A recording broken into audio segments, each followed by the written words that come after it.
Bismillahirrahmanirrahim. Assalamualaikum warahmatullahi wabarakatuh. Perkenalkan, nama saya Amri Mujiastuti, pendidik SD Negeri 04 Tawangmangu. Saya adalah peserta dari pelatihan seri Belajar Semangat Guru 2 dari Provinsi Jawa Tengah. Pada kesempatan kali ini, saya akan menyampaikan refleksi pembelajaran 4 dengan materi empati dan perencanaan materi pembelajaran. Tujuan dari pembuatan video ini adalah untuk merefleksikan pengalaman belajar saya dan dampak yang saya rasakan setelah saya mengikuti materi pelatihan empati dan perencanaan materi pembelajaran kali ini. Untuk lebih lengkapnya, silakan Bapak Ibu simak ulasan berikut ini. Empati adalah sesuatu yang sangat penting dalam kita merencanakan materi pembelajaran. Terlebih dahulu kita harus memahami apa makna dari empati. Empati adalah kemampuan seseorang untuk bisa memahami pikiran, perasaan, dan tindakan yang ditunjukkan oleh orang lain dengan tetap menjadi dirinya sendiri. Berbeda dengan simpati yang kita ikut terbawa oleh perasaan, pikiran, dan tindakan orang tersebut. Sehingga dalam berempati, kita memiliki peluang untuk dapat memberikan jalan keluar atau solusi bagi orang tersebut. Hal baru yang saya pelajari dari pelatihan ini adalah bahwa sebelum kita dapat berempati kepada orang lain, terlebih dahulu ada beberapa langkah yang harus kita ikuti. Yang pertama adalah kita harus memiliki kemampuan untuk memahami emosi diri. Kemudian setelah itu barulah kita akan dapat melihat kepada orang lain mengenai emosi tersebut. Kemudian dalam lembar aksi membantu melatih empati, sebab dalam lembar aksi tersebut saya belajar untuk memiliki sikap empati yang terbangun melalui menjadi pendengar yang baik. Kemudian setelah itu saya tidak menjustifikasi orang tersebut sebagai orang yang berbeda dengan saya, melainkan saya memaklumi perbedaan tersebut.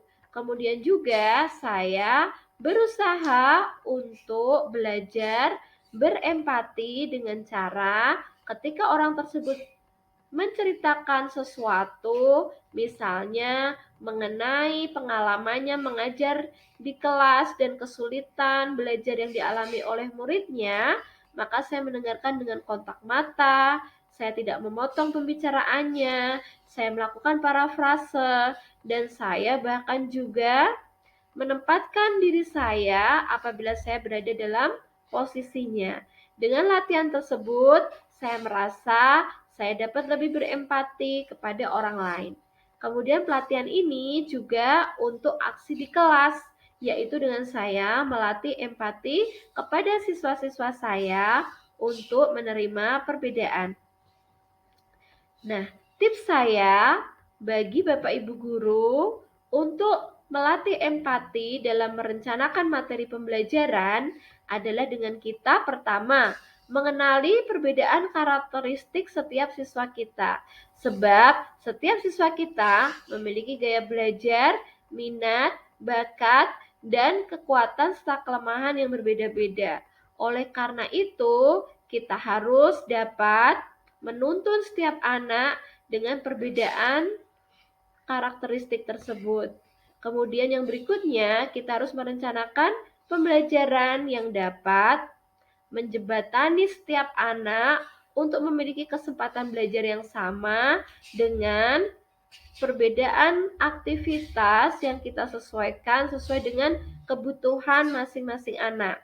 Contohnya, ketika dalam pembelajaran membaca, maka kita pertama menciptakan suasana yang menyenangkan bagi setiap anak, nyaman dan aman sehingga tidak satu anak pun yang merasa bahwa dia terasing dan tidak menjadi bagian dari komunitas membaca di kelasnya. Untuk itu setiap anak diakui sebagai pembaca atau diakui sebagai anak yang dapat membaca. Kemudian kita menyesuaikan materi yang kita sampaikan kepada anak tersebut.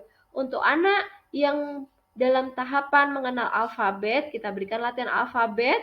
Untuk yang bisa suku kata, kita berikan latihan suku kata. Dan untuk anak yang sudah mahir membaca, kita juga dapat memberikannya pelatihan yang sesuai dengan kemampuannya. Nah, Bapak Ibu guru hebat, selamat menciptakan materi pembelajaran sesuai dengan perasaan berempati kepada siswa. Dan apalagi, mari ikuti pelatihan belajar semangat guru 2 untuk mendapatkan kemampuan non-teknis pendukung implementasi kurikulum merdeka untuk memerdekakan siswa dalam belajar. Sampai jumpa. Wassalamualaikum warahmatullahi wabarakatuh.